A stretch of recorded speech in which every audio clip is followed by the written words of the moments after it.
Question number 1, किसी कोशिका में मौजूद सबसे बड़ा कोशिका अंग कौन सा है।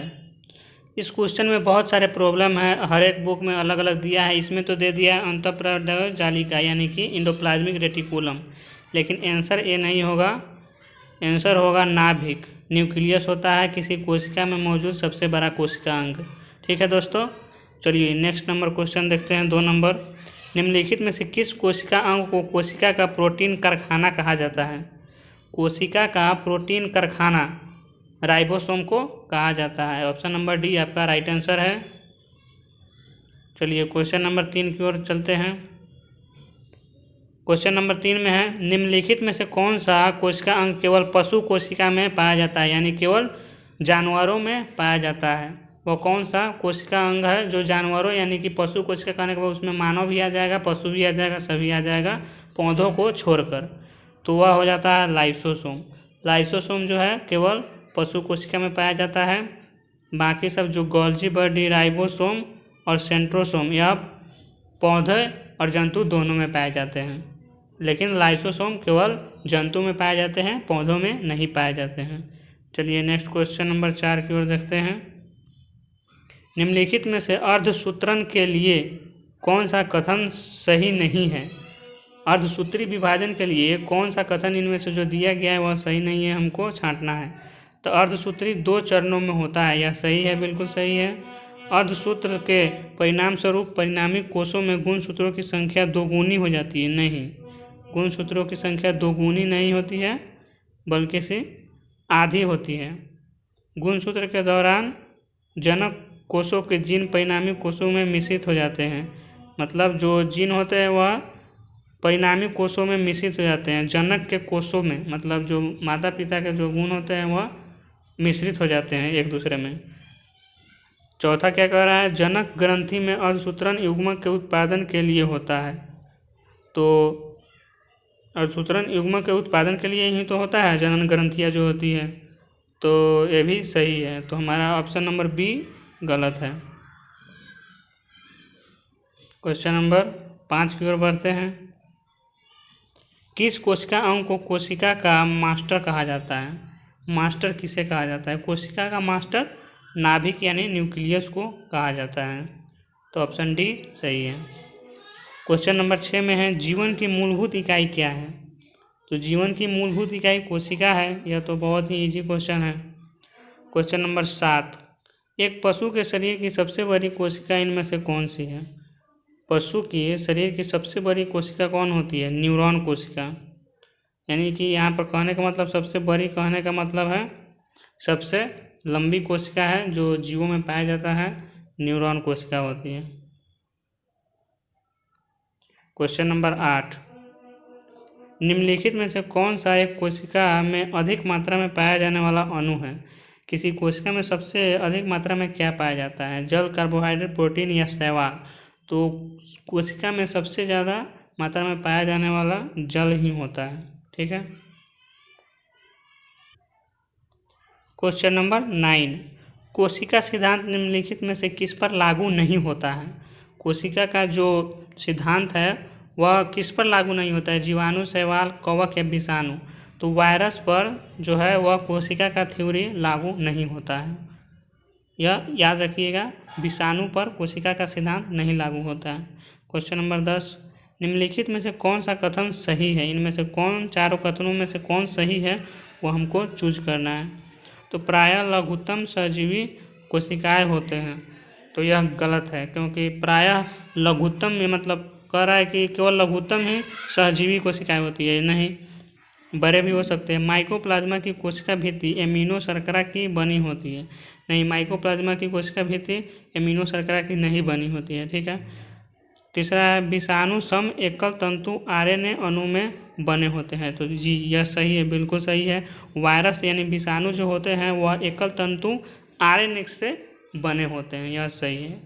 और डी है, रिकेट्सिया में कोशिका भित्ति नहीं होती, सॉरी रिकेट्सिया में कोशिका भित्ति पाई जाती है, यहाँ पर नहीं दिया इसलिए यह गलत हो जाएगा। तो ऑप्शन नंबर सी हमारा राइट आंसर है। क्वेश्चन नंबर 11, कोशिका फंक्शनल क्रियाओं का नियंत्रण करता है। कोशिका फंक्शनल क्रियाओं का नियंत्रण कौन करता है? तो फंक्शनल क्रियाओं का नियंत्रक केंद्रक के द्वारा होता है कोशिका के अंदर। ऑप्शन डी सही है, केंद्रक।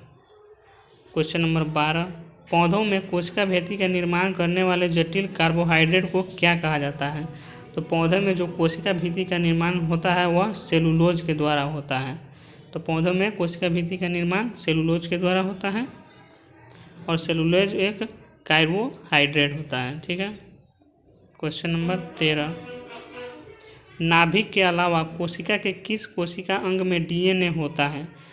कोशिका के जो नाभिक होते हैं उसमें तो डीएनए पाया जाता है, ठीक है, लेकिन एक और जगह होता है कोशिका के अंग में जहाँ पर डीएनए पाया जाता है, तो वह कौन सा अंग होता है? तो वह माइटोकॉन्ड्रिया होता है। माइटोकॉन्ड्रिया और केंद्रक दोनों में डीएनए पाया जाता है। ठीक है। क्वेश्चन नंबर 14 देखते हैं, शरीर में लगी चोट को मरम्मत के लिए किस प्रकार की सेल विभाजन का प्रयोग किया जाता है? शरीर में जब हमारी चोट लगती है तो किस प्रकार का सेल डिवीजन होता है? तो वह केवल समसूत्रण विभाजन होता है वहाँ पर। क्वेश्चन नंबर 15, जो है आपको मिलाना है कोशिका भित्ति। कोशिका भित्ति केवल पौधों की कोशिका में पाई जाती है। और एटीपी का निर्माण जो होता है वह सूत्र कणिक होता है। तो ऑप्शन सी आपका राइट आंसर हो जाएगा। 16 नंबर में भी मिलान करना है। ठीक है। लाइसोसोम को आत्महत्या की थैली कहते हैं। डीएनए जो होता है वह गुणसूत्र होता है। ठीक है। और माइटोकॉन्ड्रिया को पावर हाउस कहा जाता है। तो यह आपका मिलान सही हो गया। क्वेश्चन नंबर 17, साधारण मानव में गुणसूत्र कितना होता है? मानव में गुणसूत्र 46 होते हैं। क्वेश्चन नंबर 18, मानव शरीर में कोशिकाओं में पाए जाने वाले गुणसूत्र जोड़ों की संख्या कितनी होती है? मानव शरीर की कोशिकाओं में पाए जाने गुणसूत्र जोड़ों की संख्या, मतलब जोड़े में कितना होता है? संख्या में 46 और जोड़ा में 23 हो जाएगा। जीवों में अत्यधिक विविधता का कारण क्या होता है? जो जीवों में अधिक विविधता का कारण क्या होता है? तो वह होता है उत्परिवर्तन। उत्परिवर्तन के कारण जीवों में अत्यधिक विविधता पाई जाती है। क्वेश्चन नंबर 20, निम्न में से किसमें लिंग गुणसूत्र नहीं होते हैं? लिंग गुणसूत्र जो होते हैं वह किसमें नहीं होते हैं? तो छिपकली में लिंग गुणसूत्र नहीं पाया जाता है। क्वेश्चन नंबर 21, पादप कोशिका जंतु कोशिका से किस प्रकार भिन्न होती है? पादप कोशिका और जंतु कोशिका किस प्रकार से भिन्न होती है? तो ऑप्शन बी सही होगा, क्योंकि पादप कोशिका जो है उसमें कोशिका भित्ति पाई जाती है, लेकिन जंतु कोशिका में कोशिका भित्ति नहीं पाई जाती है। जंतु कोशिका में कोशिका झिल्ली और पादप कोशिका में कोशिका भित्ति और कोशिका झिल्ली दोनों पाई जाती है। चलिए क्वेश्चन नंबर 22, जंतु कोशिका में निम्न में से क्या अनुपस्थित रहता है? जो जंतु एनिमल सेल है उसमें क्या नहीं पाया जाता है? सेलुलोज की कोशिका भित्ति, यही आपका सही आंसर हो जाएगा। कोशिका भित्ति अभी बताया कि जंतु कोशिका में नहीं पाया जाता है, बाकी सभी पाए जाते हैं, केंद्रक और माइटोकॉन्ड्रिया। क्वेश्चन नंबर 23, जैव कोशिका का कौन सा भाग पावर हाउस कहलाता है? जो जीव की कोशिका का कौन सा भाग जो है वह पावर हाउस उसको कहते हैं? पावर केंद्र को कहते हैं, ठीक है, लेकिन पावर हाउस माइटोकॉन्ड्रिया को कहा जाता है। क्वेश्चन नंबर 24, निम्न में से किस कोशिका अंग को कोशिका का पावर हाउस, सेम क्वेश्चन है, माइटोकॉन्ड्रिया हो जाएगा आंसर। सूत्री विभाजन के चरण का नाम बताएं जिससे विभाजित सेल के गुणसूत्र मध्य रेखा पर स्थित होते हैं। तो वह हो जाता है मध्य पर स्थित होते हैं। सीधे मध्य का पूछेगा ना, अगर एग्जाम में मध्य दे दिया है, ठीक है, तो आपको मेटाफेज सीधे मार देना है, मध्य यानी मेटाफेज।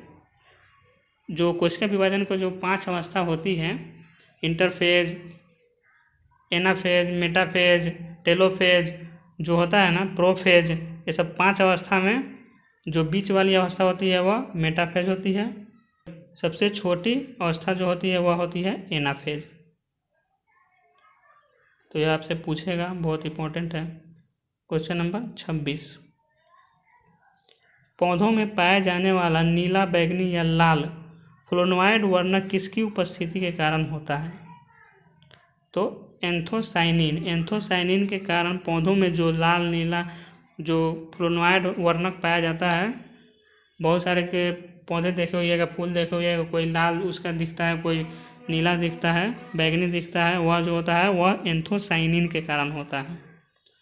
ठीक है, क्वेश्चन नंबर 27 देखते हैं अब। निम्नलिखित में से कौन सा कोशिका अंग पादप कोशिका में पाया जाता है किंतु पशु कोशिका में नहीं पाया जाता है, यानी पौधों में पाया जाता है लेकिन जंतु में नहीं पाया जाता है, तो वह हो जाता है क्लोरोप्लास्ट। क्लोरोप्लास्ट के केवल पौधों में ही पाया जाता है। क्वेश्चन नंबर 28, निम्नलिखित में से कौन सा घटक पत्तियों को हरा रंग प्रदान करता है? पत्तियों को हरा रंग क्लोरोफिल के कारण होता है। क्वेश्चन नंबर 29, प्रोटीन संश्लेषण में निम्नलिखित कोशिका अंगों में से किसकी भूमिका सबसे अधिक महत्वपूर्ण है? तो प्रोटीन का संश्लेषण जो होता है वह राइबोसोम में होता है। ठीक है, तो वह अंतःप्रेरक जालिका के अंदर राइबोसोम, स्मूथ राइबोसोम के द्वारा प्रोटीन का संश्लेषण होता है। ठीक है, तो राइबोसोम आपका सही आंसर हो जाएगा, प्रोटीन का संश्लेषण। क्वेश्चन नंबर 30 में है, प्लाज्मा झिल्ली बनी होती है। प्लाज्मा झिल्ली जो बनी होती है वह किसकी बनी होती है? तो प्रोटीन से बनी होती है और लिपिड दोनों से बनी होती है प्लाज्मा झिल्ली, लेकिन कोशिका भित्ति जो बनी होती है वह सेलुलोज की बनी होती है कोशिका भित्ति। क्वेश्चन नंबर 31, मानव शरीर के किस अंग में लसिका कोशिकाएं बनती हैं? लसिका कोशिकाएं तिल्ली यानी कि प्लीहा में बनती है। ठीक है, स्प्लीन जिसको इंग्लिश में बोलते हैं। क्वेश्चन नंबर 32, स्तंभ कोशिका अनुसंधान के क्षेत्र में नवीनतम विकास संदर्भ में निम्नलिखित कथनों पर विचार कीजिए। प्रथम कथन कह रहा है, बीजपुटी अवस्था पर भ्रूण मानव स्तंभ कोशिकाओं का एकमात्र स्रोत होता है। ये भी सही है। स्तंभ कोशिका बीजपुटियों को नष्ट किए बिना प्राप्त की जा सकती है। यह भी सही है। स्तंभ कोशिकाएं वस्तुतः अनंत काल तक स्वयं ही पात्रे संजीवित हो सकती है। यह भी सही है। और भारतीय अनुसंधान केंद्रों में कुछ कोशिका रेखाओं का भी सृजन किया जिन्हें कई प्रकार से उत्को विकसित किया जा सकता है। यह भी सही है।